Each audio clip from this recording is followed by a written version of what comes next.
Welcome to the Borland Climb. We hope this video helps. In this video, I will explain how to fix your PlayStation 5 from overheating. First, ensure your console has plenty of room to breathe. Place it in an open area, away from walls and other electronics that generate heat. You'll want at least 4 to 6 inches of clear space around all sides. This simple step significantly improves airflow, helping the internal cooling system work more efficiently and preventing heat buildup during intense gaming sessions. Proper placement is your first line of defense against overheating. Next, let's talk about cleaning. Dust is a major culprit for overheating. Every 3 to 6 months, or more often if your home is dusty, use compressed air to clear the vents.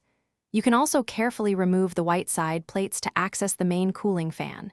Gently use a soft brush or microfiber cloth to remove any accumulated dust from the fan blades and surrounding areas. This keeps the fan spinning freely and effectively dissipating heat.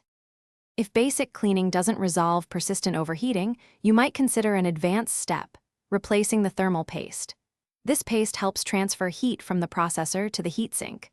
Over time, it can dry out and become less effective. Using a high-quality thermal paste, like Arctic MX4, can significantly improve heat dissipation.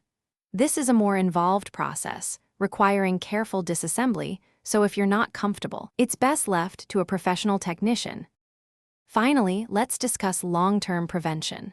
Always ensure your PlayStation 5 is on a hard, flat surface, never on carpet or blankets that can block airflow. Keep your room temperature moderate, ideally between 68 and 72 degrees Fahrenheit.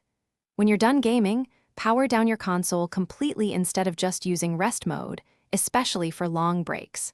For extra peace of mind, a cooling stand with additional fans can provide an extra boost to heat dissipation. Thanks for watching. Consider subscribing if we helped you.